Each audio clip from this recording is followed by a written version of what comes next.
Okay guys, so a couple of days ago, I kind of met a friend of mine, a new friend, and he's got this, I guess, junkyard or stash of kind of treasures. So we recently kind of bought another car. I know I said we weren't gonna be doing this, but sometimes when these cars just pop up, to me, I make the excuse and I say it's meant to be. It's meant to happen. So right here, this is only a little quarter of it. We have this new car that we might be grabbing. So in order to fully give the guy an answer, he's okay with me digging the stuff out around it, cleaning up the yard, a little landscaping, pull the car out, take a better look at it, and see if we're interested in it. So super nice guy. And still, for the price, I don't think we're gonna say no to the car. And there is plenty of other cars that we might actually make a video and show you guys what's for sale, stuff like that. Today's project, we're going to be getting this 67 Pontiac Lemans factory sprint car. So if any of you guys know what that is, the sprint was a 66 to 69 like Pontiac option with Firebirds, Lemans, I forgot what else, Venturas. They came with the 6-cylinder, the sprint option. So this is a factory 6-cylinder overhead cam sprint. So super cool. It's pretty beat, pretty rough, but the frame is pretty solid and the most important areas are kind of good. So floor pans, usual shit. Some idiot right here cut this quarter off for like the tail light housing part, but that's all reproduction. You can get all that. So we're gonna start by moving everything here, clearing it out. We got some tools. So let's get a better look at it.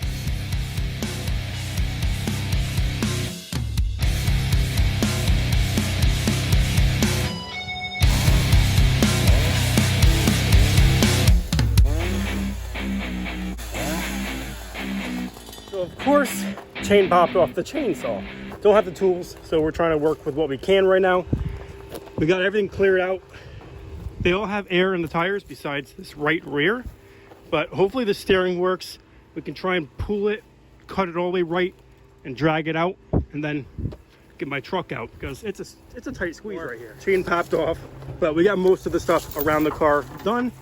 Air is in all of the tires besides the right rear, but we're gonna try and just hook it up just to kind of get it out of its hole, and hopefully the steering isn't locked up. We just have to clear this stump right here, which we couldn't cut, but you know, 3-4 feet will be okay. Of course the steering is not mounted, but we can still steer it hopefully. And we're just gonna try and hook it up to the chain, right to the frame on the back, try and pull it to see if it'll budge, and then we'll go from there. I think we're gonna have an issue pulling this thing because it's kind of short. There's really no room over here. So hopefully when we pull it out, we can disconnect it from the truck and get the truck out. You know, it would have been harder going this way, I think, because of the trailer. If that wasn't there, we'd be golden. But is that hooked up? Yeah, that's back up more. That's back up more. I think I want to straighten out a little more towards the car so I can make more of a angle turn, because we got room over here on the front. Yeah, we got some more room. A bunch of goodies. These are kind of nice. All right, it's go time. With the Extreme, you're good. Keep going. Go, turn right a little bit. Turn right a little.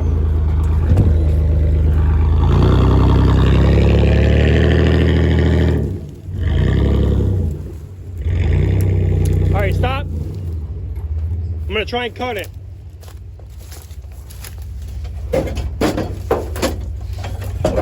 Did I mention factory 4-speed? Oh my God.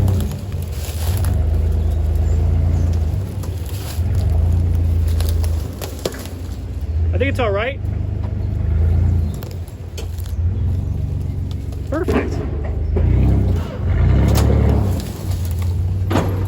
Keep going. Perfect. All right, good. Come back a little bit. Oh wait, do you have any more room in the front? No, but I've got to room to back up. I know. Come forward more. Yeah. Keep going. Keep going. Good. So definitely taking this thing out of its rotted hole, hibernation hole. This thing's looking actually, the rockers look really good from what we can see. Factory spring. That's where the badge was. Overhead cam. Give me a stick thing. Hold this up. Something. Yeah. Is that tall enough? Watch out, my eye. Go. There you go, right in the valve train. Not horrible. These are really nice. The frame is actually really nice from what we looked at last time. Fenders are nice. These are all loose. Hope this is numbers matching. I don't know how these work. Water pump's locked up. Hopefully the bottom end's not. First time ever seeing a overhead cam.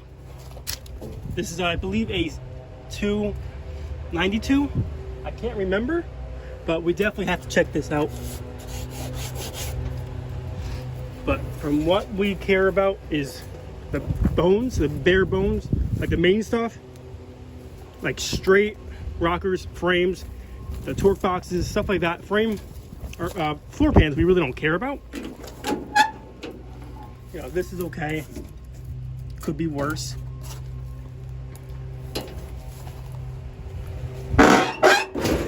So I know this car is rough, but obviously every car, mostly every car, got to start somewhere, right? And this being the factory sprint car, 6-cylinder still in it.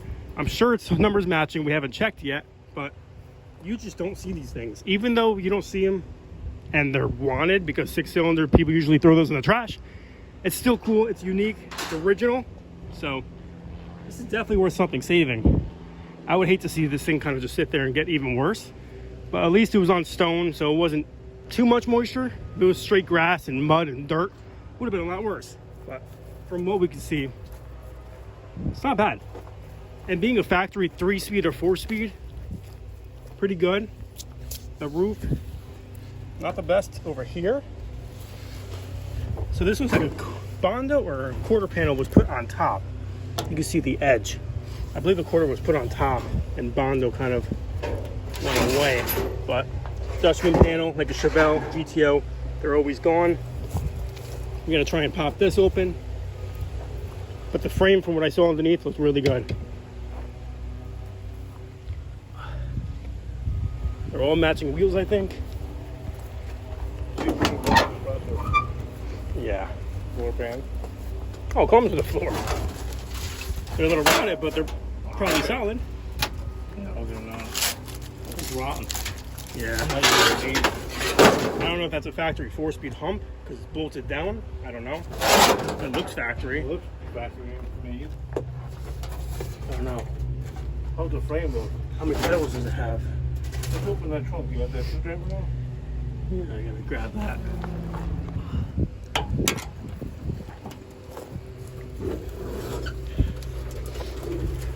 It's not horrible. Is that the factory color? Yeah, the Tyrol blue. Super nice. I mean, it's really not that bad. I don't know why some jackass cut this, but hopefully that car was needing them. Already looks a lot better. We got both, thank God. Factory white interior. That's not that bad. So we had to get a better look to give this guy an answer if we want the thing. So for what we're paying, I think it's okay. You know, the frame alone is worth $1,500 probably if it's like solid-ish. And 67 Lemans, GTO clone. Everyone wants these. One car at a time. We're trying to save them all on a dirt cheap budget. So this is what you gotta work with. But We'll see. this car, I would drive this thing just like this, with the blue kind of like patina in the background. Frame is fine. The frame looks actually really good. Frame's perfect. But just like a Chevelle, above the axle, the arch, that's where they rot on top. So just got to check all the bushings and start from there, all the body mounts. But of course on the ground it's gonna be hard to tell. Here, check this out. I don't need that. You do. What's under the trunk? The front is perfect. It looks pretty solid. So it's a 10 bolt, whatever, but there's no rear end. There's no rear end. Hey guys, it's the second day. We're back at the Lemans right here. So just for now, we're gonna leave this on the back burner like most of the other stripped projects. The main ones are gonna be the stuff that's gonna continue this ball, get it rolling still, and hopefully we can make some money with this whole situation we got going on. So this thing, it's rare. I'm gonna just let you guys know what the plans are. It's rare, you know, rarer than a GTO in my opinion. It has the factory motor in it still. It's pretty gutted interior wise and everything else, but it's pretty solid and it's definitely a nice platform to work with. So this is going to be on the back burner until we can get everything torn off of it, start fresh with maybe underneath the car, body work, maybe a rotisserie, like a homemade wood straddle thing to just flip it on the side or something. I don't know, but factory almost 100%. We're gonna try our best to find parts for this 230 6-cylinder. So it's a factory 10.5 to 1 compression with a factory 4-barrel carburetor, factory 4-speed car. I believe it's a posi car from factory, and they made 5,500 of the Sprints in 1967. So with the Tyrol blue, I'm not sure how many they made of that color, but all the Sprints were 4-speed. So with the color, I'm assuming 8% probably, 10%. So it's even more rare, and my father, he can't afford a real GTO. I mean, face it, no one really can with just the prices these days. So this being rarer than a GTO, if it's 100% authentic, which I'm pretty sure it is just by the uniqueness of unmolested, nothing was hacked, everything is straight. That's the factory paint by the code, and the holes are drilled out for the spots. That's the factory blue. I'm assuming it would have had maybe a white stripe with the blue Sprint as a blue car. So it's rarer than a GTO. This is definitely as close as he's gonna get to a GTO. So the poor man's GTO, we're gonna make it happen down the line. But for now, let me know what you guys think about this project. Super rare, super excited to get into this. When it's done, it's gonna be a beauty for sure. So hope you guys enjoyed. Stay tuned for the next video. We have a lot going on where I am right now, so stay tuned, and we're gonna have videos every single week, maybe a couple times a week. So with this moving stuff going on still, I'm trying my best, but hope you guys enjoy, and thanks for watching.